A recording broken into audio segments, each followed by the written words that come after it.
Hello, everyone. Welcome to the For the Love of Language podcast. I'm authentically EJ here with Stacy the linguist. Hi, Sorry. everybody. No, it's all good. You can introduce me. It's great.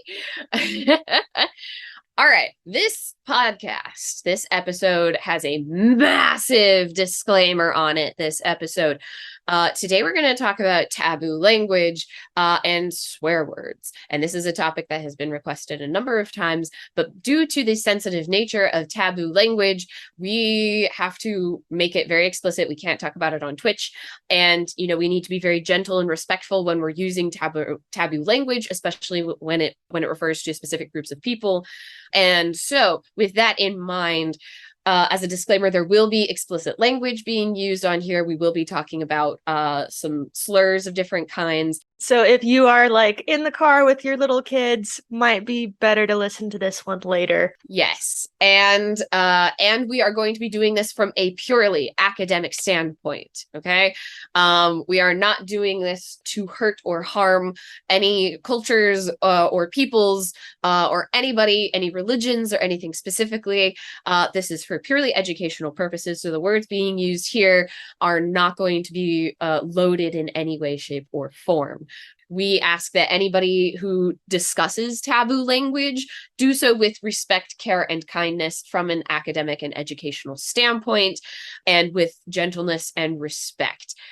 This is something that I have talked about in my classrooms as an English language teacher. Remember, I taught adults, and they wanted to know about bad words and swear words. And it's not something that should be taken lightly, especially in the educational realm, because it can hurt people. Definitely. That's my big, massive disclaimer. We're doing this with as much gentleness and kindness as we can, and let's not offend people. Okay, let's be academic and professional. We're gonna try and do our best here.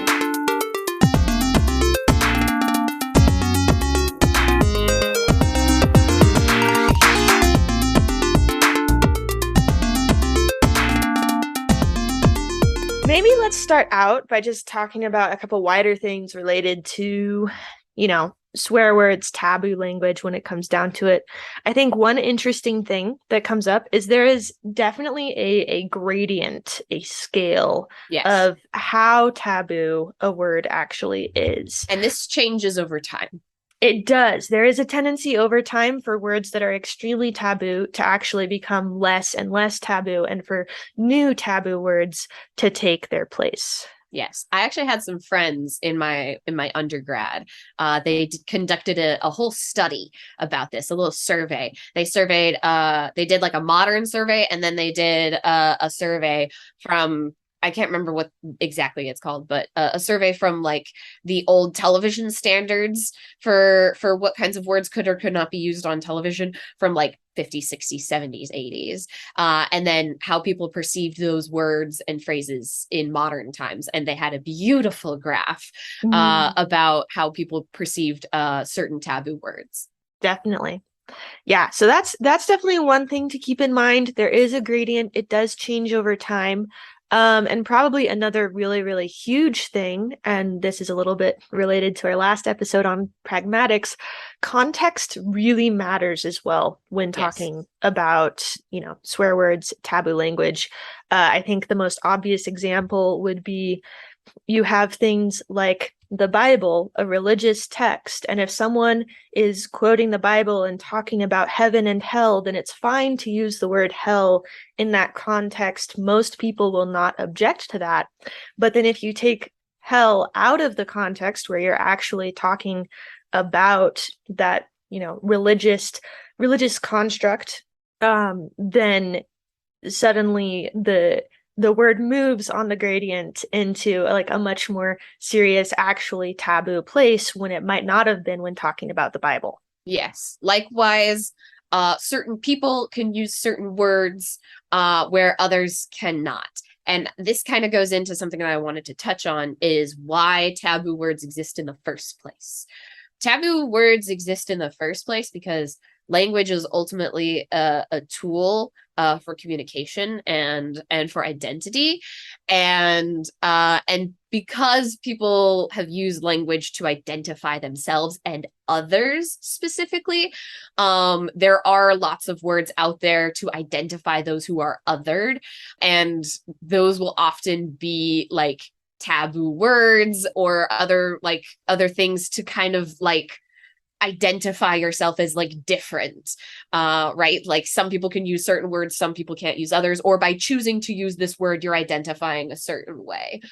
So to give an example, I will not say this word out loud. Like I will not say the full pronunciation of this word out of discretion. I would say this in the classroom, but I will not say it on the podcast just for personal reasons.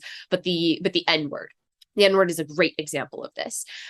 In the past, it has been used by people for oppressive reasons, but a lot of Black people have taken it as a term of empowerment and endearment amongst themselves. So they can say it because they have adopted it as a term of endearment within their own culture. However, people like myself, I am a white person, should not be using this term especially in a derogatory sense, because it has been used in an oppressive way in the past. Definitely. Like that's definitely a good example of one that is really loaded and controversial in a lot of ways. You'll find Black singers, Black rappers who will use the word nigger in their songs. And I'm also not going to be repeating it much here because I am also white and I don't really feel like it's my place to say too much about it. But yeah, for most people and in most contexts, that would be an extremely offensive word to use or to call someone. And I think it's one of those things where, fundamentally, I am opposed to censorship. I'm opposed to telling people what they can or cannot say. But I also don't want to step into those waters where I could potentially be really offending people or, misrepresenting myself as well. Yeah, absolutely. And this is the N word specifically is a word that I taught my students to handle with care, because I did have some students who were Black Latino and who in certain contexts could absolutely use this word, but there were others that probably should be a little bit more gentle with it. And especially with people who come from a Hispanic background learning English, right? Saying the word negro in Spanish is fine. It's not as loaded as it is in North America, specifically like the United States of America specifically. And so that it's in that situation, it is more of a handle with care given culture type of thing, rather than just a hard nope, right? Because it's not my place to tell people, no, you can't say that, just because I am in a place where I need to handle with care. It's my obligation to tell others to just handle with care. And here is context as to where some people have used it in harmful ways and where people have used it in inclusive, helpful, beautiful, hilarious ways, right? Yeah. Because ultimately, like I've said before, language is morally neutral, but the context around it gives it that power. Definitely. And I really like that example you just gave of like negro, the word for black in Spanish, is a perfectly fine word to use in Spanish. But then if you use the word negro in English, suddenly it's not as accepted. And I think that's actually the case for a lot of words. Like swear words don't necessarily translate directly. So you have, I graduated high school in Germany. And in Germany, I would hear Scheiße a lot, which is, shit in German. And in German, it wasn't nearly as big of a deal to say that as it was in English, in my schools and stuff. So like that is definitely something that happens. And there was actually a study, I'll have to look it up and see if I can put it in our episode description here. Yeah. But I believe there was a study showing that when you're using swear words in your own language, you really feel an emotional impact of those words. But if you're learning swear words in another language, you have that indirectness and you don't feel the same impact. So you also want to be really, really careful when you're using these words in other languages, Yeah. because you might not be, fully feeling the impact that a native speaker would. Now, I'm not going to say that you can't fully learn it and feel the impact, Yeah. but there was a study that showed that.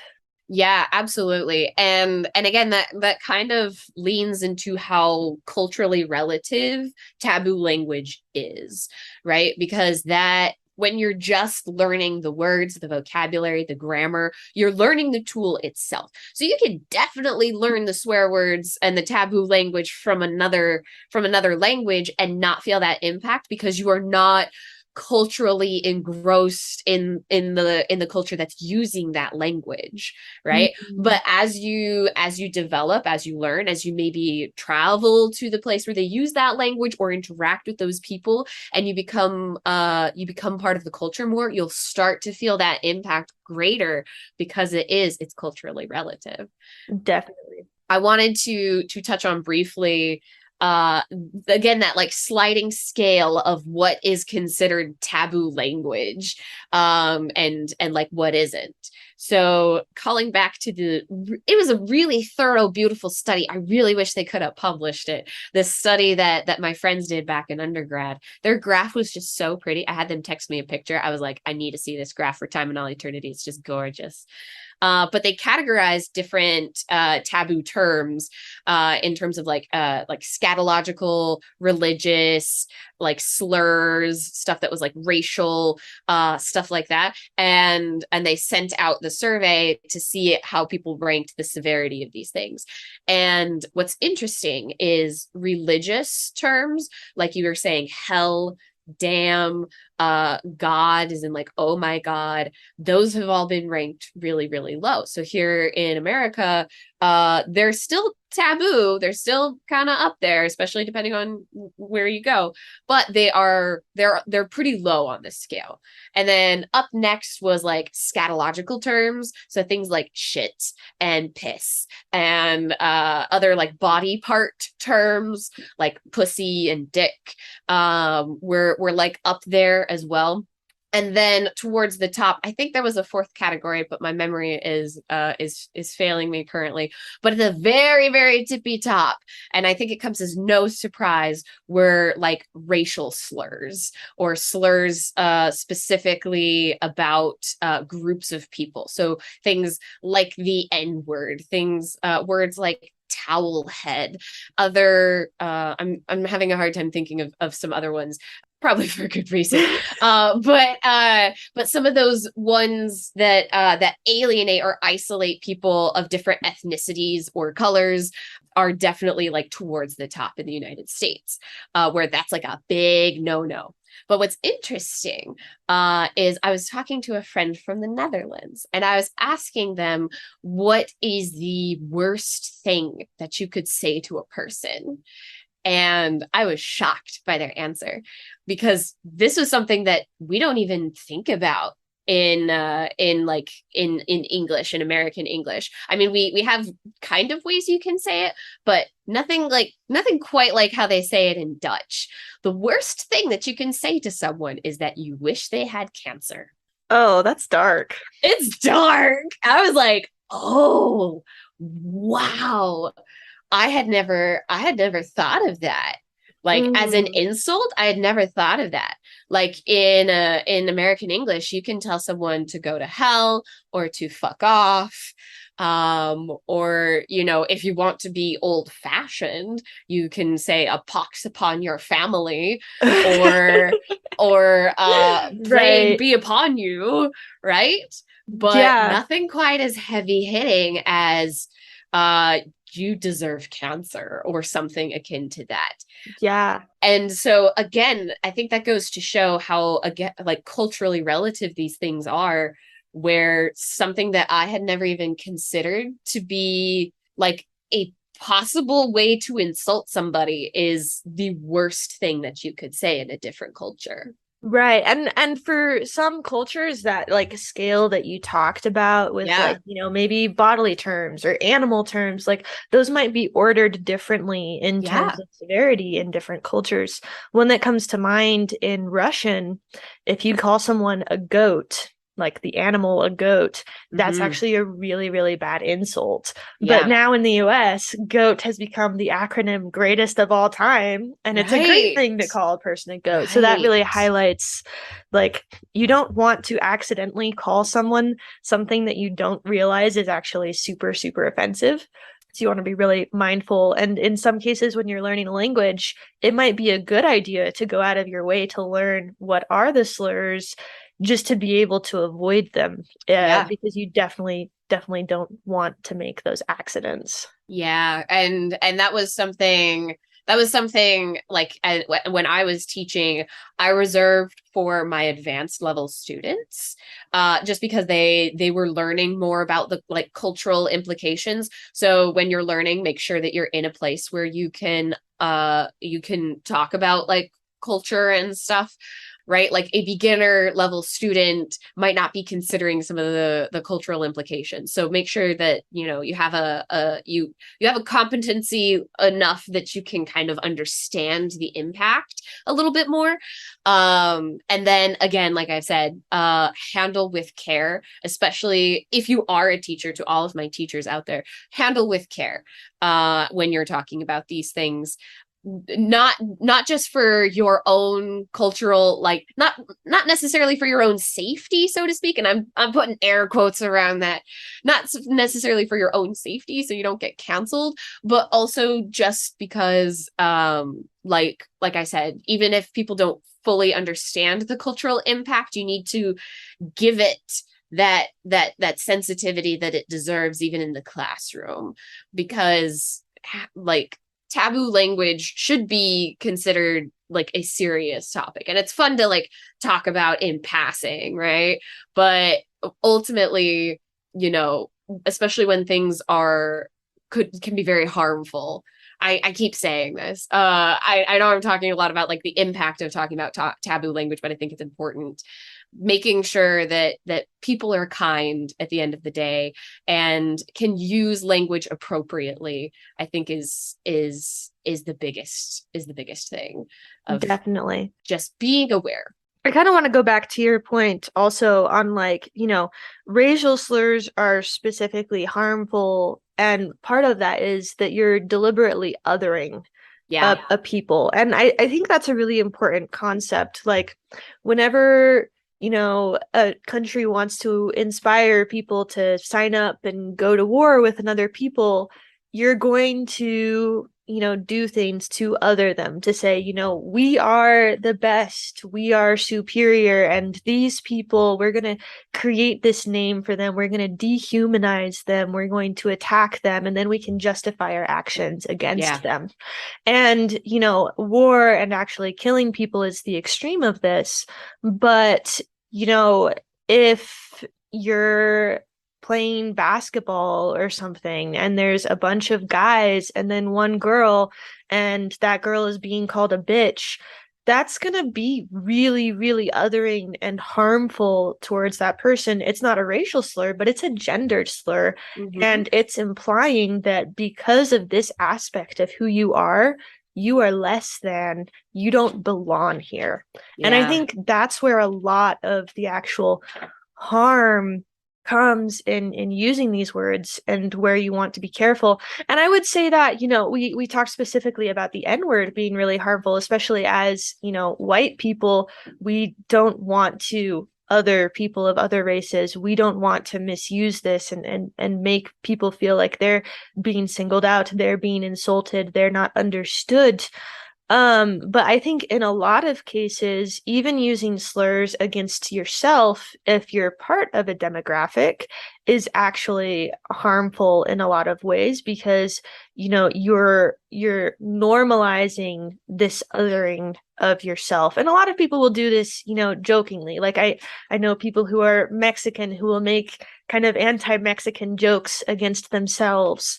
And it's then, really touchy because, you know, they're making fun of themselves. And for some reason, like we figure, oh, that's okay then. But then if somebody else does, then suddenly it's like super, super taboo. But I actually find it uncomfortable when I hear people like deprecating themselves or their group. Like, I don't personally find that funny. Like, I hope that people are referring to themselves respectfully as well. Yeah, it's I mean, I'm definitely one of those culprits who has done that, specifically with my gender, right? Like I will call myself a bitch a lot. And and I'm not going to lie, I kind of do it sometimes to make other people uncomfortable of like you can't use this word against me, but I can use this word for myself. And it's a weird sense of empowerment. I'm not going to lie. For me personally, with that word specifically, I'm not going to try and say this for other words, for other groups, for other, things. People will have their own opinions about how they use negative language within their own groups in jest. But for that word specifically, it is, like I said, it is like a weird sense of empowerment of like, you know what, this is one thing that I can control and I can say about myself. And if I ever hear you say something, if I hear you speaking about me that way, then the tables will turn and you're going to be in trouble. And there is like a weird sense of control that gives you. Mm, And maybe if we have some psychologists out there, they might be able to kind of dig into that a little bit better. right. But it's definitely uncomfortable for others because I've been in that same situation where other people are doing that in their groups. Hmm. But personally, when I've used it, it does give you this odd sense of control and empowerment. Yeah. That granted, it's not long lasting, it's not stable.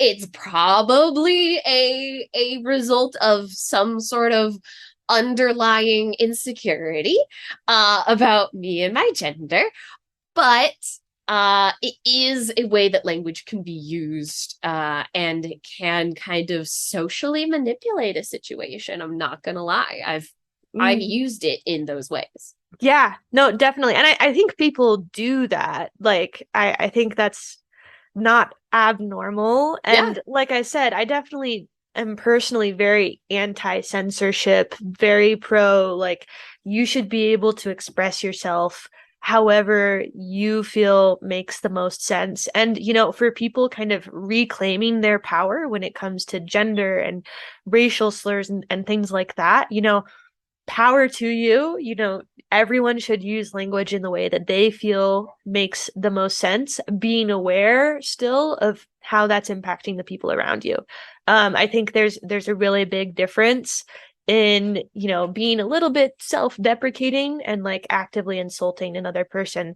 What you said about, you know, using the word bitch about yourself actually made me think of maybe a less severe instance, but you know, there's just because a single word falls on a certain level of severity doesn't mean that like a phrase even without swear words could be more severe. Like Stacy's cancer example, you could say something really really mean without technically using a word that's semantically, you know, a swear word. yeah, But one example that comes to mind, you know, growing up, I would always hear boys using it as an insult and saying, "Oh, you throw like a girl, you play like a girl, you act like a girl." And every time when I heard like a girl, it was most definitely an insult based on the pragmatic context of what was yeah. around it and, you know, insulting someone else's abilities. And there's been actually a really, really big movement in the last several years of women kind of reclaiming that like a girl phrase. So, for Mm-hmm. example, there's like a whole code like a girl movement that's trying to Yeah. empower more women to enter software engineering.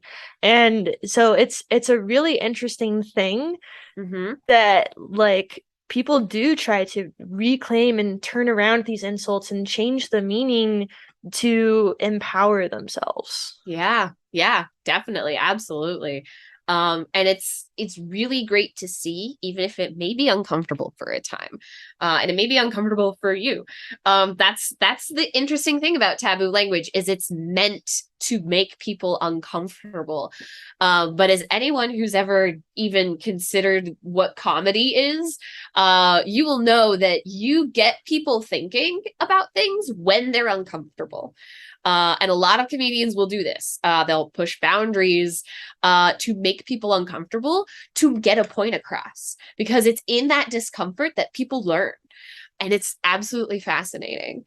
I had another point, but I lost my train of thought. That's totally fine. I liked the points that you did make. But yeah, when it and that's the point I was going to make. I found it again. I dug around a little bit and it came back up. But that's something else to consider with taboo language is the ability for it to allow us to reflect on our culture and society, right? By the insults we use and and the words that we deem powerful, we're able to metalinguistically, externally, so to speak, examine our culture and say, okay, based on what we think and what we feel is really powerful or hurtful, what does that say about us as a culture? Right? The fact that the United States of America, American English, has like racial slurs are like the worst thing you can say about people says a lot about our culture and about how racially stigmatized things are even now, whereas in other cultures that might not be the case. And there may be other insults there that kind of highlight maybe issues or problems or relevant cultural cultural norms that may not be relevant elsewhere. So most people will use these things flippantly or casually, but taboo language does give us, like I said, through that discomfort, the ability to reflect not only on ourselves and how we use that language, but on our culture in a more broad sense. Definitely. And actually, that brings up a different thought in my mind. Like, we've talked a lot about, swear words and these kind of forbidden things to say because they're insulting and offensive. There's other types of taboo language too. So like an example that comes to mind, you might have sacred things that you're not supposed to name or say outside of sacred places in different religions or cultures. And so that would also become taboo outside of those spaces. And you can again see, like Stacey was saying, like we've assigned a lot of value to those words and those phrases that you can see by the limited contexts in which they're okay socially to use.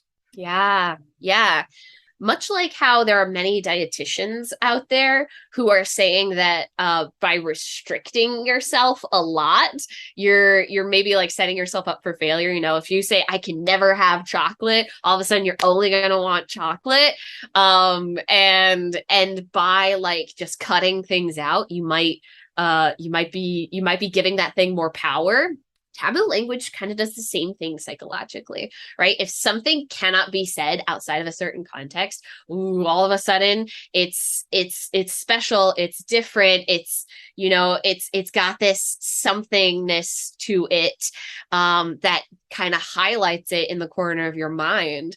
And when it comes to like taboo language and just restricted language in general, I think that's something to just be aware of like you said, like I'm not a huge fan of censorship either, but it is kind of interesting to think about how the concept of restriction itself affects us personally and culturally, Definitely. in terms of like when, how, where, why we use stuff.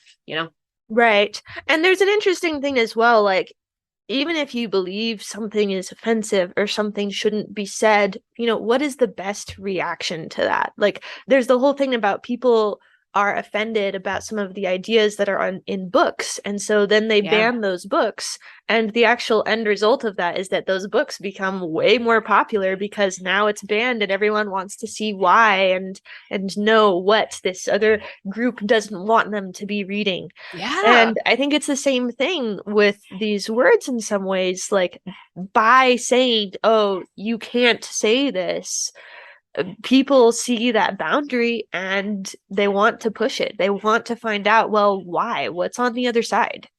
Yeah. And I don't have anything to say other than it's a fascinating concept. This idea of restriction. And maybe I'll find a friend in psychology who could tell us more about like the psychology behind restriction.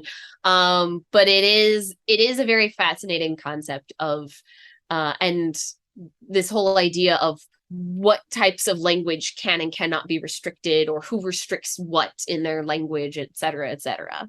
Yeah. No, I'm finding myself in an interesting place now with that because I have a toddler who's starting to speak. Ah, yes. Just in the last week or so, he said his first word, Oh, three-syllable word, so which was precious. applesauce because he really wanted applesauce. That's a good first 3-syllable word. It is. It is. His first actual word, for those who are wondering, was the ASL sign for more, which he learned at daycare. But what's interesting is, I am very much against censorship. Like, if I want to say the word hell or something else, then I want to be able to just say it. But now that I have this toddler, I have to be careful because while I understand the social, the cultural context to where we're at and like how different things could be interpreted, if I just start swearing around my son, he's going to start repeating those words in contexts that aren't appropriate because he doesn't have that broader understanding. And Yeah. so while I want to, raise him being very culturally and socially aware, and I don't want to like censor things, I also do need to be very aware of his like developmental level, and not just is he capable of enunciating this word, but does he understand the broader contexts around it? And so because he's going to be repeating, that means I also need to be more careful about what I'm saying right now. Yeah. An interesting thing that I've seen with certain Instagram and TikTok parents with this with the gentle parenting is a lot of these parents will still use their preferred level of vulgarity to whatever extent, but then depending on the developmental level of the child, they'll explain the consequences differently. So, for example, like a toddler doesn't understand, when you say fuck off, they don't understand when you should use that or why you should use that. They just say, okay, that's a word you can use because I heard it used, and so you can use it. But to say at like that developmental level, like that's only for grown-ups. That's something that they can understand, right? But then that's a boundary that they're going to want to push and ignore. Yeah, yeah. And I like again, I'm not sure how every parent handles this. I'm not a parent. But they will give them these like the information a little bit of the time. Same with like sex education of like, okay, that's a thing that grown-ups do. And as you if you have more questions, we can talk about it. But when they're able to articulate those questions and ask, okay, well, why is that a grown-up word? Okay, you have the ability to ask the question why and to think about why, therefore I can give you this why. And I think that's how a lot of people approach stuff like that. And in like ESL communication, in English as a second language or an additional language, in teaching language in general, that's kind of how I approached it too, right? Like if you're able to ask me the question of why something is the way it is, then I can tell you, right? But especially in those very beginning levels where you might not even know the word why, you just know that you can say this, you can't say that, right? It's just not even in taboo language, just in grammar, right? Like, can't even get into the syntax about why you can structure things this way or why you can structure things that way. But once they can maybe ask, okay, why is it structured this way? Or why can't I use this word in this way? Then that kind of allows me to explain a little bit more. And that's kind of why I saved taboo language for later on in people's language development, was because they were able to ask the question, okay, teacher, why can't I say this? And I could say, all right, you're in a good spot developmentally, linguistically, in your development, where I can explain why this is the case. And just giving them little bits at a time. That's how I've approached it. But of course, everyone is different. But yeah, that's when it comes to taboo things in general, I think this is just my personal philosophy. Having that ability to ask why opens more doors, and depending on which why questions they ask, given certain developmental levels, that can lead to further understanding in developmentally appropriate ways, at least Definitely. linguistically. I don't claim to make any knowledge about childcare or other types of restrictions or diets or anything. I'm a linguist, okay? At the end of the day. And there's a bunch of people who are experts in those areas. So like always reach out to the expert. Defer to them. I defer to them. It's the same thing. If you're not sure how offensive a word is, like it's better to Google it. To, DuckDuckGo or Bing, like search it up. Or ask a close friend. Ask a close friend, and again, approach it with humility and education. Right. From a place of curiosity and not from hurt or harm. Definitely. The one thing I would be aware of with like asking the relevant person is like, don't just go up to every Black person you see and ask, how bad is the N-word? Can I use it? Like, that's just going to come across very, very wrong. Yeah. Not Again, the right way to life. As people you're close to, you have rapport with, people that you trust and care for and come from a place of learning and understanding and humility. Yes. And the other thing to be aware of with that is that different people are going to respond differently. Different groups are going to respond differently. There's people I can speak with who would be totally fine with me swearing all the time. And there's people I hang out with that they're not as comfortable with that. And I'm just gonna be a little bit more careful about how I speak and just being really, more polite, let's say, with my language. And I probably veer more on the polite side generally. I grew far up more than me, that's for sure. Right. I grew up in a culture where like swear words in general were extremely taboo and just avoided in general. And you will find that different people, even if they're growing up in the same town, they're going to have different backgrounds, different people around them, different ways. So if you're unsure, I would say stay on the safe side and just try to be kind and not offend people. Yeah. At the end of the day, and maybe we can end on this note because this is a hefty topic. This is a hefty episode. At the end of the day, be excellent to each other. Party on, dudes. Like, just be nice. just please try to treat people with kindness, treat people the way you would want to be treated. And I think personally, I don't care what your background is or your religious beliefs or political ideologies, just try to be nice. Definitely. So thanks for listening. Let us know at For the Love of Language on Instagram if you have any thoughts, comments, questions. But we're super glad you listened, and we'll see you next time. Bye.